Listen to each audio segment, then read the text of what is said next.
Welcome to Women Igniting Change, the place to be for women leaders and decision makers who are passionate about changing the world and determined to act. I'm your host, Robin Jorgensen, former corporate executive, global speaker, and founder and CEO of Women Igniting Change. Let's dive in. Hello, changemakers. Welcome back to the Women Igniting Change podcast. Today in the studio, I have Lorna Davis. She is the former CEO of Danone North America. She's on the board of B Lab and Seventh Generation and has an incredibly moving TED Talk called A Guide to Collaborative Leadership. Lorna, welcome to the show. Thanks, Robin. Good to be here. So we're going to dive into a lot of different topics, but let's start with your journey a little bit. So take us back to your days in the consumer goods industry and how that led to you becoming a passionate advocate for businesses becoming a force for good. Ooh, okay. And I must begin by saying that I am no longer on the board of B Lab. I used to be, but I'm no longer. So just to correct that. So I really didn't care about anything that wasn't CPG focused. Well, actually, I was about to say that wasn't myself focused, really. I mean, I was kind of in it.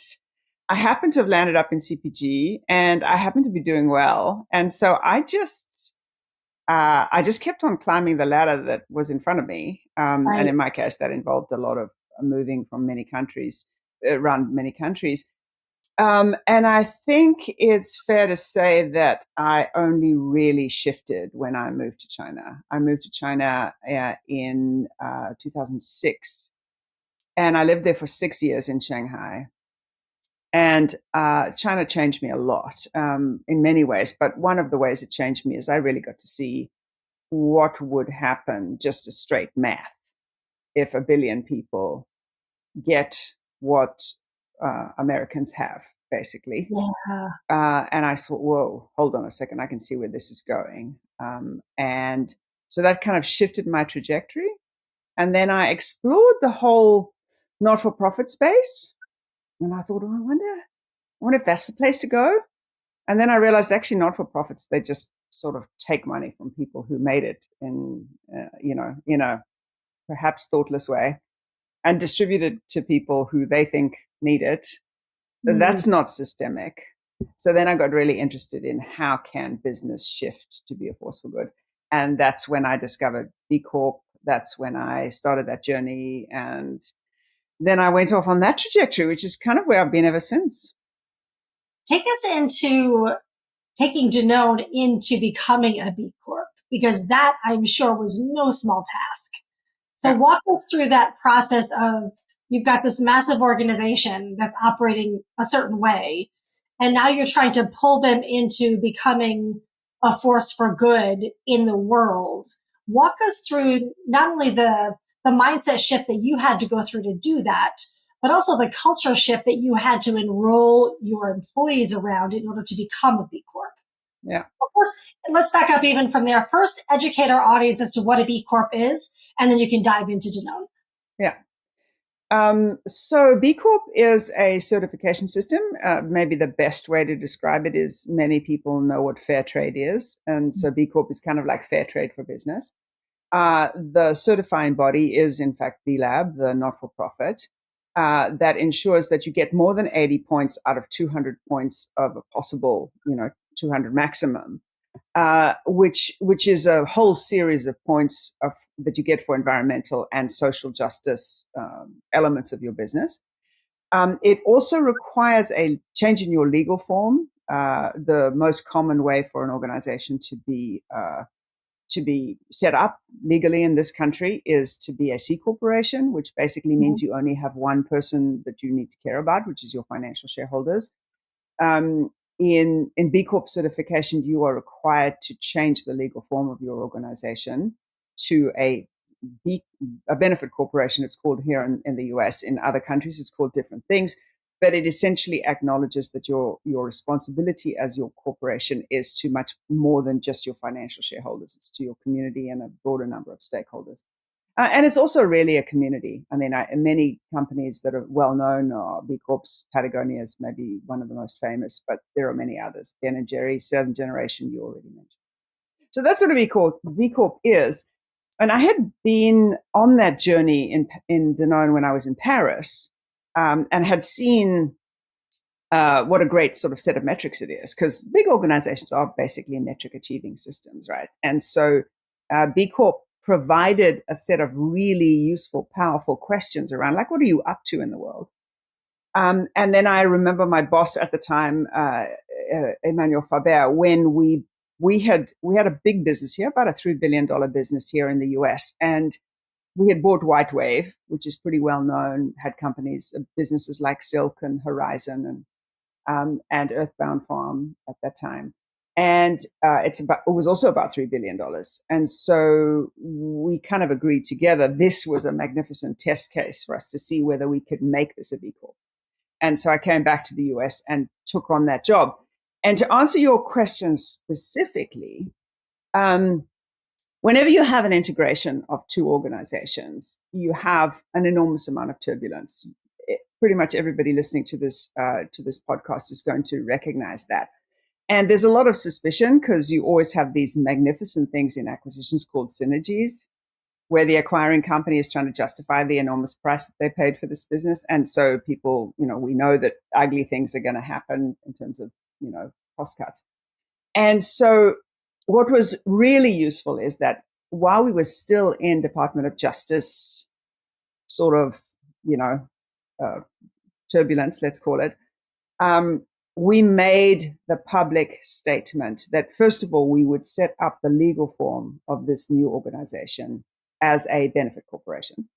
And that sent a really strong message to everybody that we were serious. Because here in the US, if you legally set yourself up for that, everybody knows you're kind of serious. Actually, they know you're very serious. And then we said, without having without knowing enough about the details of this organization that we were buying, we're going to go for B Corp certification.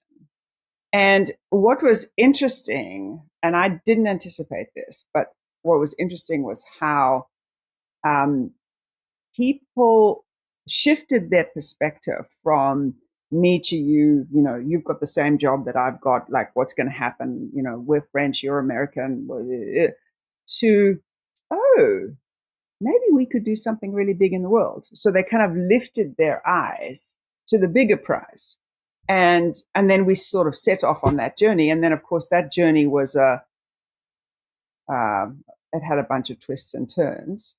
But it taught me a lot about the importance of declaring a mission bigger than the little small thing that we're busy engaging in. Because almost always, like, if I look at that thing over your shoulder, Robin, living the life you have imagined, many of us actually have prematurely censored our imagination.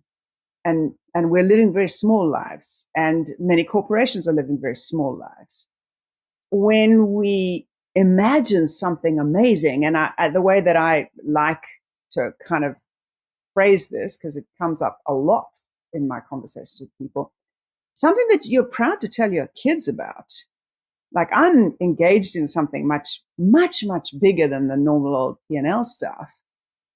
Extraordinary things happen. Extraordinary things start to unfold. And then, there were many twists and turns, and we can talk about them, but that was the kind of cornerstone. Yeah, I love that. So take us into a little bit of your TED Talk. So, you dive into purpose-driven leadership, collaborative leadership, and the necessity around that. How has purpose-driven leadership and collaborative leadership guided your decision-making process and your strategy across the various roles that you've held? I'll kind of riff off what I just said about something you're proud to tell other people about.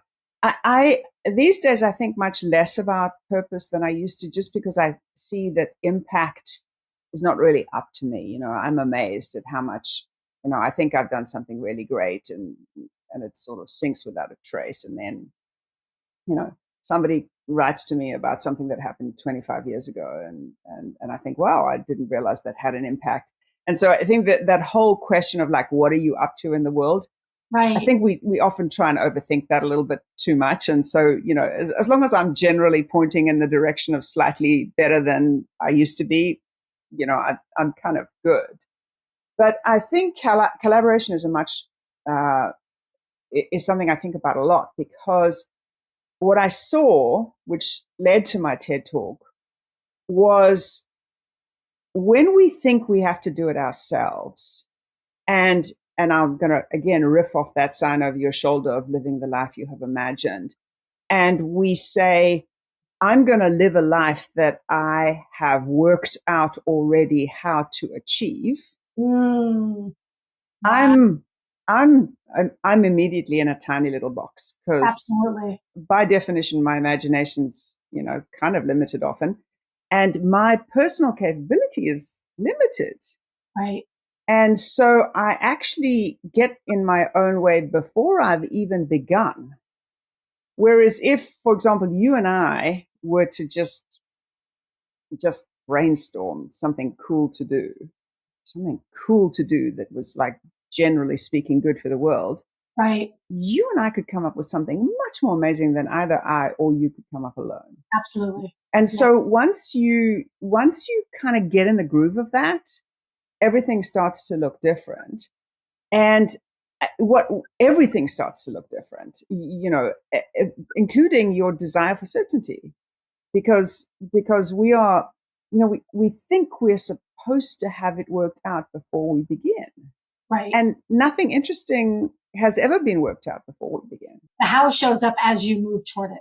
Absolutely. And I always use this metaphor of how we learn to walk. When all of us and anyone who's around little kids, I mean, the whole process of learning to walk is a whole series of accidents and step-by-steps and falling overs. And yet we think that in real life, when we're adults, in inverted commas, we're supposed to sort of sit there and plan it all out, right, so that we don't hit the coffee table and we don't fall over, and we'll go straight to mom without any hesitation or deviation. It's ludicrous. It's not how humans work. It's not how the world works. Yeah. Exactly. The how shows up as you start. We one of the workshops that we use quite frequently inside organizations is called the bigger game, and it's all about identifying the bigger game that you're meant to play as a leader for yourself, for your team, and or the organization. And one of the squares is the hunger square. And as we become adults, it's kind of like, when we're little, our hunger is like off the charts. We think we can be and do anything we want. And as we become grown adults and have some lived experience in the corporate space behind us, we take that dial and we turn it down to a dull simmer. And that's where we live our lives. So I love that you're bringing up, we have to turn up that dial. And when you connect that to something bigger than you, that's where the aliveness comes back. I really love that expression, Robin. And I'll go back to what I do these days, which is I coach one-on-one most of the time. And I coach mostly women. Mm. And one of the things that stuns me is how we have numbed ourselves to desire. And I don't mean desire in some sort of rampant sexual sense. I mean desire in a, do I prefer coffee ice cream or do I want a marshmallow sandwich? And many of us have sort of not asked ourselves these kinds of questions because we've limited ourselves in so many ways. Yeah. And I, with some of my clients, I encourage them to start what I call a desire diary, which is just a little book. I love that. That is a real simple, like, I would rather have the pasta than the fish. I would rather sleep than go out. I would rather be in an office in high heel shoes with a beautiful dress on than being in my sweatpants behind a computer or whatever. And little by little, we get back in touch with that, because desire is, honestly, it's the universe whispering to us. You can name it anything you like, but It's our life force. And Yeah. hunger is a lovely word for it. And the idea of being on a dull simmer, I mean, it makes me want to cry, you know? Likewise. And I think especially because, as you know, we work with women leaders as well. There's something around reconnecting ourselves back to us and giving ourselves full permission to have that desire, that it's okay, that you get to want for something for yourself, for your life, something greater that you're meant to do. And you get permission to do all of that. And once you give that back to yourself, watch out. Yeah. And what's interesting about it is it's like a coming home. I love that. And what I find with it is that, and we don't need to take big steps at the beginning. We just take it slowly, because quite often we come up against some unrecognized challenges which led us there in the first place. So a small, obvious one is the ability to say no. So oftentimes the brain goes something like, well, if I want that and then I ask for it and then it's not exactly the thing that I wanted, then I'm going to be stuck because I'm going to land up with something. And now off we go. Can you hear my mouth? And then off we go down some kind of rabbit hole of fear and kind of out of controlness. So once we start to see, like, again, with women, a lot, all of us, many of us, we have all sorts of stories about our bodies. So we've stopped wanting things, because we're terrified that we're going to land up being fat slugs lying on the couch watching Netflix. And the reality is that acknowledging to yourself that you like French fries is a teeny little step. It does not mean anything is going to happen after that. You may not even have a French fry, but just noticing that you like it. Right. There starts to be some air in this conversation. Right. And once you get the air in the conversation, then you can start to take bigger and bigger steps. It's a very exciting journey. Yeah. So how can businesses leverage both their influence and their resources to address pressing societal and environmental issues on a global scale? How do they do that? How did you do that with Danone? So, just as I said about individuals, Robin, I really like starting small, because it's very scary for people in big businesses to make big declarations of things that they don't yet understand. Right. But if you take, many companies have multiple legal entities. So I would start with the smallest possible unit in your business. And, some small little business. And I would find the one person in your business that's the most passionate about this. And I have to say that in the years that I've been working in this space, Robin, it's almost always a woman in her 30s or 40s. Almost always. I would agree with that. And she's going to, and say to her, I would like you to, let's start with B Corp because that's good. I would like you to explore what it takes to turn this little business unit into a B Corp. Yeah. So you can go on the website, and it's bcorporation.net. You can go on the website and there's a fantastic free resource called the impact assessment. So you can look at that and you can see, like, what are you currently up to in the world? What's your current footprint? What are you doing in terms of, renewable energy, recycling, carbon emissions, employee pay schemes, the gap between the most well-paid and the least well-paid person in your company. There's a bunch of questions. Once you've worked out where you are now, you can see, and almost always people are really pleasantly surprised about some areas of their business and horrified by other areas of their business. Right. Splendid. Good place to start. And then you decide what you're going to do next. And if you can turn one small part of your business into a B Corp, great. Then you can start to influence the rest of the business. But, I really do think that change goes almost always from the unthinkable to the impossible to the inevitable. We wander along. If you think about things like, I don't know, let's take smoking. When I was a kid, everybody smoked. Right. Nobody asked any questions. Then growing awareness said, this is not a good idea. Mm-hmm. And then once it was clear that it wasn't a good idea, we went through this whole phase of, well, we can't possibly stop that. Right. Huge impossible stage. Now, I don't know, when was the last time you were anywhere where there was a human being with a cigarette in their hands? It just became inevitable. But until you shift it into your consciousness, you haven't begun the journey. So, I've suggested one way of starting it, which is the impact assessment, but there are other ways. As long as you are willing to say, my business is in a position that I don't feel great about. And I'm going to come back to this question of how proud are you to tell your kids about what you're up to? I am stunned by how many people have said to me, I work in this big business, I make a lot of money, but my kids are really ashamed of me, or I'm embarrassed to tell my kids what I do. Because kids these days are like, they've got strong opinions on this subject. They do. Absolutely. So, are you proud to tell people what you're up to? And if you're not, it's time to start doing something and just do something and keep it quiet until you've learned. Yep. And then there'll come a point where you're going to have to make some kind of bold declaration, because you're going to want to invite people into the enterprise. Right. But that'll make sense to you at the time, because you'll have got more confidence by then. Right.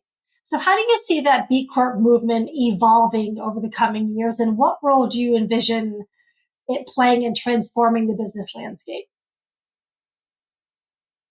I love the question, Robin, because it's something I think about a lot, and I think it's become a very different story geographically.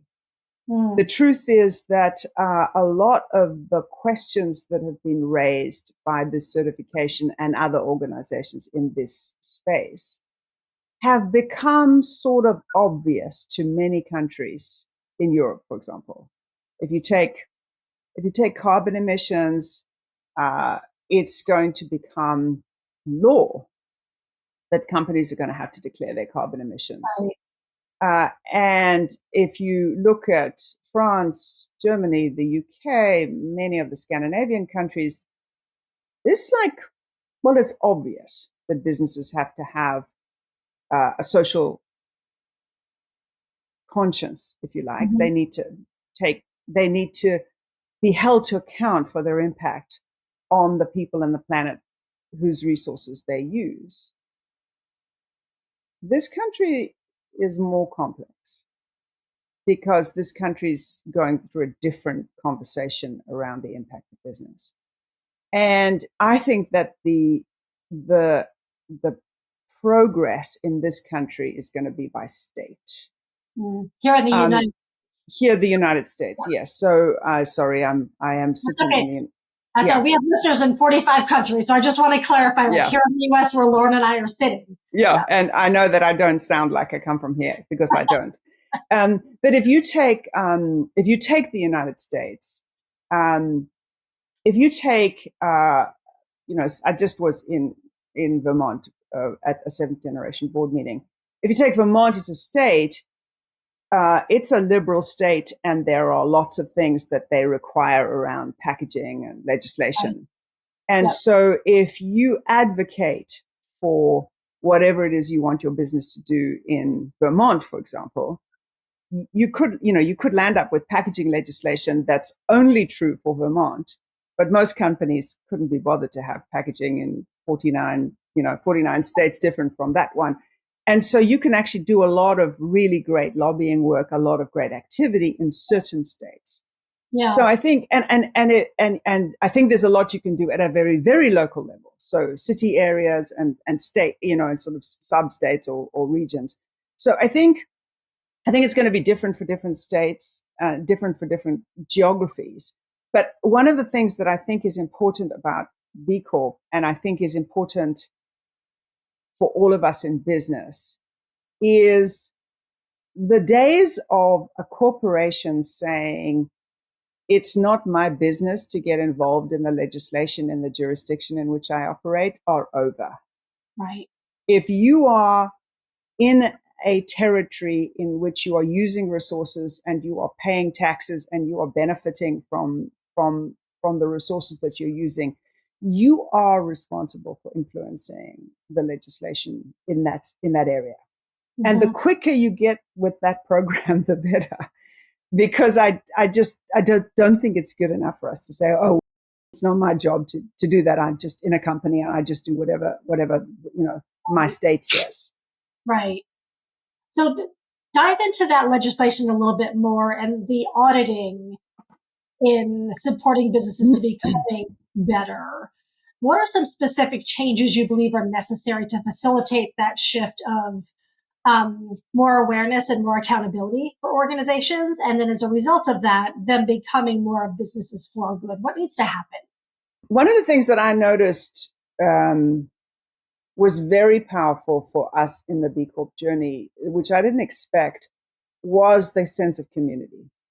So, we were a food business. We thought that our peers were food.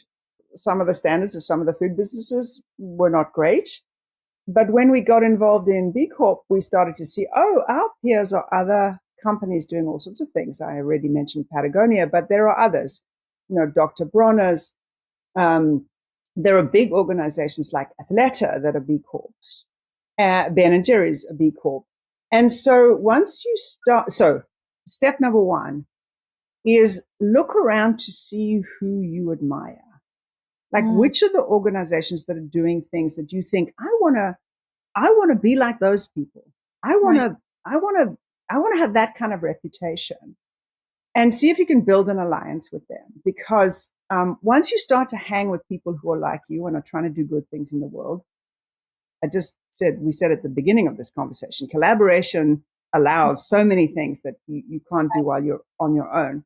So that's one area that I would really focus on. And then you might need to get sort of industry specific about what you choose to focus on. So for example, in the 7th generation business, we're very focused on toxins, obviously, and bio solutions to cleaning.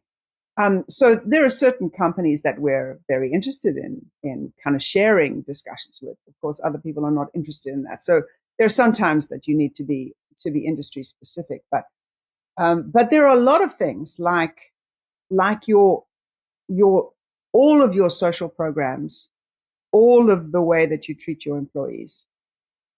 It doesn't matter what industry you're in. And what I've discovered is that if you have the right employees who are remunerated the right way, they'll help you to get the rest of the job done. Or they'll do the rest of the job for you. So community is important. And the second thing that I would say, I noticed that we like to talk about things at a very high level in the world. We tend to kind of get very philosophical. We talk about things like, climate change. We talk about, concepts. The world operates on the ground in real life. So where can you operate really locally? So I'll give you an example. If you take the bottled water business, let's talk about the bottled drinks business. Anybody who's selling bottled drinks, and there are lots of people selling bottled drinks, you can talk philosophically about whether it's a good idea to sell or not sell bottled drinks. Reality is they will probably always exist. One of the biggest problems with bottled drinks is, what do you do with the empty container? If you actually look at what happens in a park, there's frequently a bin or two or three, and you stand there with your empty container thinking to yourself, I shouldn't have bought this thing in the first place, but now I've got it in my hand, and now what am I going to do with it? And then you look at those bins and you think, I don't know what bin this belongs in. This one says cans and bottles, but this is made of plastic. That one says compost, but it looks like it's got other stuff in it. We all can relate to this. How do you solve that problem? You don't solve that problem conceptually. You don't solve that problem in Washington, D.C. You solve that problem in your local park or in your local municipality. And so go and approach. I mean, we did a big study of this in Union Square in New York City, where you partner with the local, the local council and try and work out how to actually solve this problem, like in real life. And what that leads you to do is a whole lot of things. It leads you to make relationships with people you don't normally make relationships with. It leads you to do some trials and tests and to learn a whole lot of things that you didn't know before. And then maybe you'll find a solution that's actually really useful for the planet. I just made one small example, but think as small as you possibly can for your first step. And think about a relationship with somebody as close to you as you possibly can make that. And all of you are operating in physical locations of some kind where you pay taxes and you have relationships with enterprises or, government enterprises, to see what you can do. And I think people are always surprised because they think that these things are too small. They're not. That's where it all begins. And that's actually, then it builds from there. So how can decision makers and leaders inside companies, how do they balance the need for profit on one hand versus that commitment to social and environmental responsibility? How do they navigate that balance? How did you navigate that balance? So I think that there are two answers to this question that I'll kind of riff off. I'll start with the broader point, which is, okay, let's call it the short term and the long term. Beautiful. Humans are really good at making these trade-offs. I mean, you and I are making these trade-offs all the time about the short term and the long term. I've mentioned parenting before. If you're a parent, that's the game. Shall I let her have a sweet now, or shall I make her wait till dinner? Shall I make her study now, or should I let her go and play with her friends? Mm-hmm. And we don't even notice, because that's how our minds work. They work backwards and forwards. Right. They work wide aperture, narrow aperture. And businesses are no different. We're doing this all the time, not just about environmental stuff. We're saying, am I going to make that deadline, or am I going to back off from the deadline and double down? So just know that you're made for this trade-off. It's not a trade-off. You're made for this dance. It's a dance. Yeah. That's the first thing. The second thing is, I'm really big on the subject of context. One of the things that's interesting is businesses have decided, and I do say this in my TED Talk, we artificially have chopped the world up. There we are, wandering along in the world, and then we hack it up into little boxes that we call P&Ls, that we give a name and we make it a legal entity, and then we hold ourselves to account for this set of metrics in a P&L or a balance sheet. And we sort of mentally decide that everything that's out of this little box, not my responsibility. Yeah. The inputs to this P&L don't matter to me. The outputs from this P&L don't matter to me. Well, frankly, that's nonsense, and it's made up. I mean, everybody's on some sort of river of resources. Right. And it's important what's happening upstream from you, because what's happening upstream from you is flowing into your little P&L thingy. And it's important what's happening downstream from you, because what's happening downstream is flowing into somebody else's life. Yep. And so constantly reminding yourself that actually you're not in a box, you're on a river, is useful. It's useful in many ways, including to your shareholders. That's a beautiful way to think about it. I mean, shareholders, investors, analysts, they're humans too. And when you explain to them, my business is in a broad context, and as a result of the broad context in which I find myself, I've made this choice. I'm doubling down on the dividend, or I'm backing up from the dividend because I'm investing in whatever I'm doing. I'm making record profits this year because whatever. I'm making not good profits this year because whatever. I mean, humans we're always having this conversation, and I'm just encouraging people to widen their context for the conversation, and reassuring people it's all good. You're doing it anyway. It's not like some kind of new skill. It's just a shift. Well, even just the awareness of that right there is huge, because a lot of times you can't see the picture when you're in the frame, and Yeah. we're all in one frame. Yeah. So you don't realize that you live and breathe this in your personal life every single day. Yeah. So it's not that much of a stretch to correlate it to your professional life as well. I love that. And also, it's another reason why it's important for you to hang out with people who you want to be like and who challenge you. Because the thing about being in your own little frame is you can be really pleased with yourself. Exactly. And then somebody comes along and says, "Excuse me, have you seen this frame over here?" And you're like, "Oh, no, now that you mention it, you know." And so the people who are constantly pulling you out of your frame are important to have. Right. And again, I come back to people who work in your organization.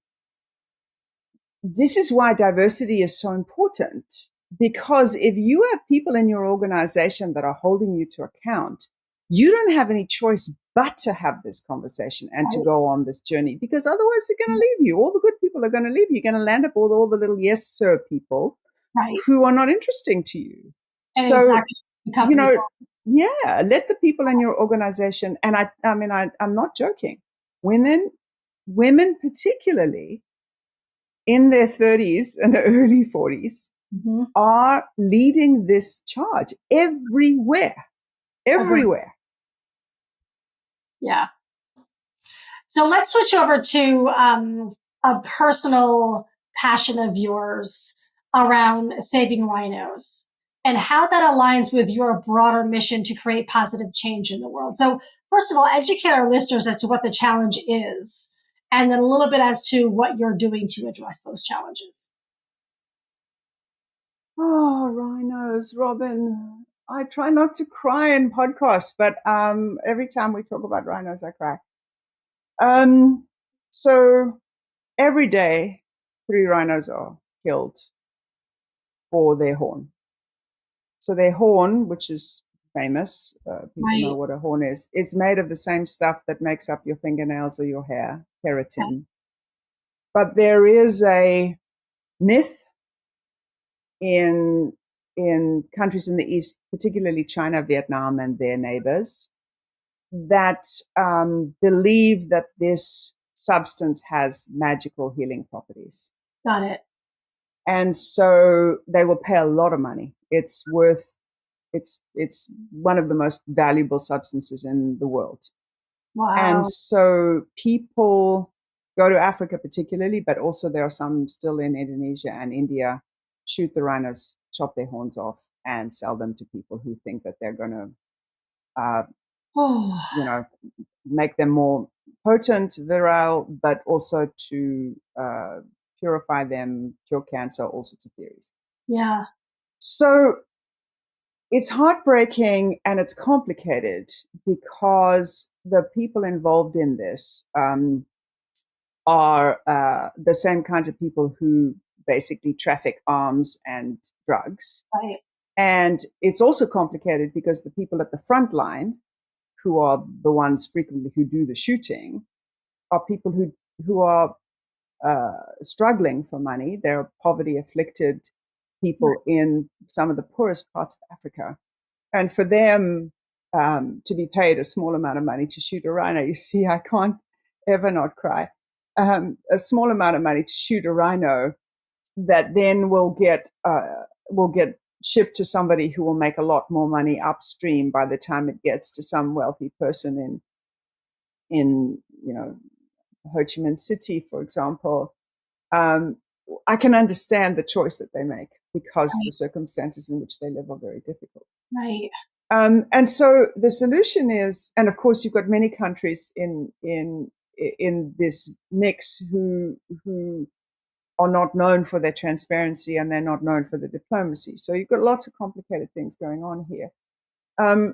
But the solutions are, so there are a couple of points I want to make about this. One is, I'm not ashamed of the fact that I cry when I talk about rhinos, because this heartbreak is what drives me. It's what moves me. It's what inspires me. And I would urge anybody listening to this to take their own heartbreak as a guide for where they should be acting. because all of us are moved by something. Almost all of us are moved by different things. But that thing that you're moved by is your call. It's your desire diary, if you like. It's like your call diary. Because what I've learned is that everything lands up in the same place, really. So I happen to care about rhinos that happen to mostly be in Africa, and that happens to mostly be in South Africa, which is where I come from, which is partly explains why I love it so much. But the solutions are environmental, because a huge issue here is habitat loss and the encroachment of humans on rhino territory. And they're social justice related, because you've got people who don't have jobs, they don't have money, their children are hungry, and so they get driven to extreme measures. So solving the problem, that particular problem, which looks like a bizarre random thing, like why would I care about rhinos? But very quickly you land up in the environment and in social justice. Right. And so what I've noticed is that almost everything that you do lands up there. If you care about refugees, you land up in the environment and social justice. If you care about gun control, you land up in the environment and social justice.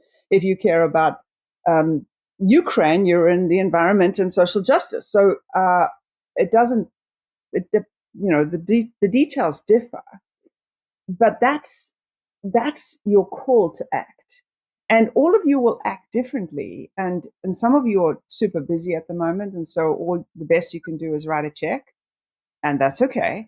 Some of you are called to actually go to wherever it is and do something on the ground, roll up your sleeves and do things, or whatever happens in between. But just know that the thing that moves you is the place for you to be. And then your instinct, your heart, your wisdom will move you. And of course, we started this conversation, Robin, talking about collaboration. I mean, there is no way in hell that I'm doing not even one small thing in Rhino Land without collaboration.